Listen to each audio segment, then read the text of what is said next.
Hi everyone. ಮಾವಿನ ಸೀಸನ್ನಲ್ಲಿ ಮಾವಿನಕಾಯಿಯಿಂದ ಉಪ್ಪು ಖಾರ ಸಿಹಿ ಹುಳಿ ಎಲ್ಲದೂ ಹದವಾಗಿರುವಂಥ ಮಾವಿನಕಾಯಿ ಗೊಜ್ಜನ್ನು ಮಾಡಿಕೊಂಡ್ರೆ ಸುಮಾರು ಒಂದು 15 ದಿನಗಳ ತನಕ ಇದನ್ನು ಫ್ರಿಜ್ನಲ್ಲಿ ಸ್ಟೋರ್ ಮಾಡ್ಕೋಬೋದು. ಒಳ್ಳೆ ಚಟ್ಪಟ ಟೇಸ್ಟ್ ಇರೋ ಈ ಮಾವಿನಕಾಯಿ ಗೊಜ್ಜು ಉಪ್ಪಿನಕಾಯಿ ಥರ ತಿನ್ನಲಿಕ್ಕೂ ಚೆನ್ನಾಗಿರುತ್ತೆ. ಹಾಗೆ ಚಪಾತಿಗೆ ಜಾಮ್ ಥರ ಹಚ್ಕೊಂಡು ತಿನ್ನಲಿಕ್ಕೆ ತುಂಬಾ ಚೆನ್ನಾಗಿರುತ್ತೆ.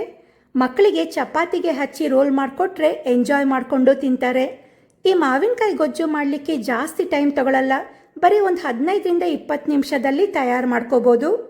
ಈ ಮಾವಿನಕಾಯಿ ಗೊಜ್ಜು ಮಾಡಲಿಕ್ಕೆ ನಾನಿಲ್ಲಿ 3 ದೊಡ್ಡ ಸೈಜಿಂದು ಮಾವಿನಕಾಯಿನ ಚೆನ್ನಾಗಿ ತೊಳೆದು ಇಟ್ಕೊಂಡಿದ್ದೀನಿ.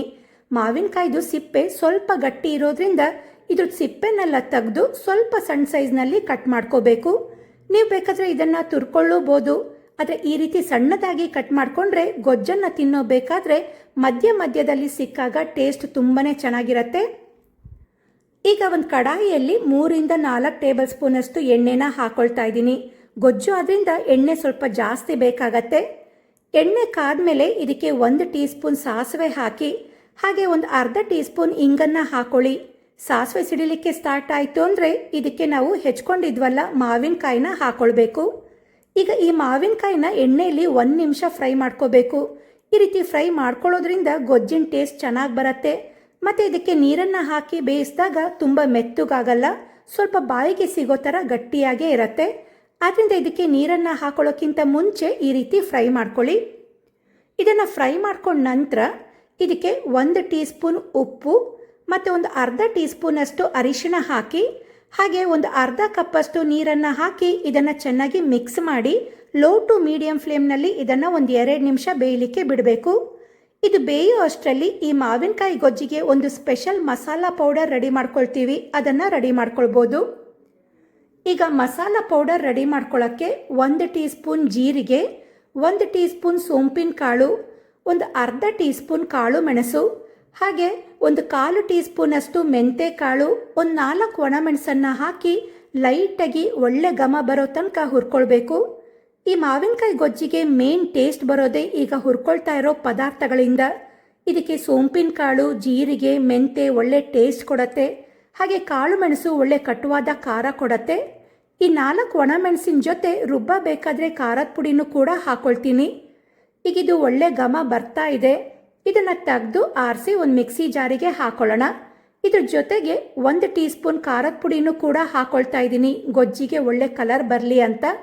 ಇದನ್ನು ತುಂಬ ನೈಸಾಗಿ ರುಬ್ಕೊಳ್ಬೇಕು ಅಂತೇನಿಲ್ಲ, ಈ ರೀತಿ ಸ್ವಲ್ಪ ತರಿಯಾಗಿ ರುಬ್ಬಿ ಇಟ್ಕೊಳ್ಳಿ. ಈ ಕಡೆ ಮಾವಿನಕಾಯಿನ ಬೇಯಲಿಕ್ಕೆ ಇಟ್ಟಿದ್ವಲ್ಲ ಅದು ಕೂಡ ನೀರೆಲ್ಲ ಬತ್ತಿದೆ.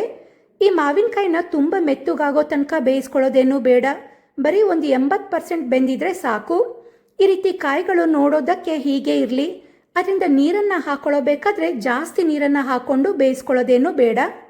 ಇದಕ್ಕೀಗ ಸಿಹಿಗೆ ಒಂದು 3/4 ಕಪ್ಪಷ್ಟು ಕುಟ್ಟಿರೋ ಬೆಲ್ಲನ ಹಾಕೊಳ್ತಾ ಇದ್ದೀನಿ. ಹಾಗೆ ನಾವು ಹುರಿದು ಗ್ರೈಂಡ್ ಮಾಡ್ಕೊಂಡ ಪೌಡರ್ನ ಹಾಕಿ ಚೆನ್ನಾಗಿ ಮಿಕ್ಸ್ ಮಾಡಿ ಹಾಕಿರೋ ಬೆಲ್ಲ ಫುಲ್ ಕರಗಿಸಿ ಅದನ್ನು ಬೇಯಿಸ್ಕೋಬೇಕು. ನಾನು ಇದಕ್ಕೆ 3/4 ಕಪ್ಪಷ್ಟು ಬೆಲ್ಲನ ಹಾಕಿದ್ದೀನಿ. ನೀವು ನಿಮ್ಮ ಸಿಹಿಗೆ ತಕ್ಕನಾಗಿ ಹಾಕೊಳ್ಳಿ. ನಾವು ಸಿಹಿ ಎಷ್ಟು ಹಾಕೊಳ್ತೀವೋ ಅದ್ರ ತಕ್ಕನಾಗಿ ಖಾರನೂ ಹಾಕಿದ್ರೆ ಈ ಗೊಜ್ಜು ಹಳೇದಾದಂಗೂ ರುಚಿ ಹೆಚ್ಚತಾನೆ ಹೋಗುತ್ತೆ. ನೋಡಿ, ಇದನ್ನು ಒಂದು 5 ನಿಮಿಷ ಕುದಿಸ್ಕೊಂಡಿದ್ದಾಗಿದೆ. ನಂತರ ಇದಕ್ಕೆ ಅರ್ಧ ಟೀ ಸ್ಪೂನಷ್ಟು ಬ್ಲ್ಯಾಕ್ ಸಾಲ್ಟ್ನ ಹಾಕೊಳ್ತಾ ಇದ್ದೀನಿ. ಈ ಗೊಜ್ಜಿಗೆ ಬ್ಲ್ಯಾಕ್ ಸಾಲ್ಟ್ ಹಾಕಿದ್ರೇ ಒಳ್ಳೆ ಟೇಸ್ಟ್ ಬರೋದು. ಅದರಿಂದ ಬ್ಲ್ಯಾಕ್ ಸಾಲ್ಟ್ ಹಾಕೋದನ್ನು ಮರಿಬೇಡಿ. ಈಗ ಇದನ್ನು ಮಿಕ್ಸ್ ಮಾಡಿಕೊಂಡು 1 ನಿಮಿಷ ಬೇಯಿಸ್ಕೊಂಡ್ರೆ ಸಾಕು. ಟೇಸ್ಟ್ ಮಾತ್ರ ತುಂಬಾ ಚೆನ್ನಾಗಿರುತ್ತೆ. ಚಪಾತಿಗಂತೂ ಒಳ್ಳೆ ಕಾಂಬಿನೇಷನ್. ಖಾರ ಸಿಹಿಯಾಗಿ ಇರೋದ್ರಿಂದ ಮಕ್ಕಳಿಗಂತೂ ತುಂಬಾ ಇಷ್ಟ ಆಗತ್ತೆ. ಖಂಡಿತ ಟ್ರೈ ಮಾಡಿ. ಈಗ ಒಳ್ಳೆ ಚಟ್ಪಟ ಟೇಸ್ಟ್ ಇರೋ ಮಾವಿನಕಾಯಿ ಗೊಜ್ಜು ರೆಡಿಯಾಗಿದೆ. ಮಾವಿನಕಾಯಿ ಗೊಜ್ಜು ರೆಸಿಪಿ ನಿಮಗೆ ಇಷ್ಟ ಆಗಿದೆ ಅಂತ ಅಂದ್ಕೊಳ್ತೀನಿ. ಇಷ್ಟ ಆಗಿದ್ರೆ ಕಮೆಂಟ್ ಮಾಡಿ ತಿಳಿಸಿ. ಹಾಗೆ ವಿಡಿಯೋಗೆ ಲೈಕ್ ಕೊಡಿ, ಶೇರ್ ಮಾಡಿ, ನನ್ನ ಚಾನಲ್ನ ಸಬ್ಸ್ಕ್ರೈಬ್ ಮಾಡ್ಕೊಳ್ಳಿ. ಹಾಗೆ ನನ್ನ ಯೂಟ್ಯೂಬ್ ಚಾನಲ್, ಫೇಸ್ಬುಕ್ ಪೇಜ್, ನನ್ನ ಇನ್ಸ್ಟಾಗ್ರಾಮ್ ಅಕೌಂಟ್ನ ಫಾಲೋ ಮಾಡೋದನ್ನು ಮರಿಬೇಡಿ. Thank you.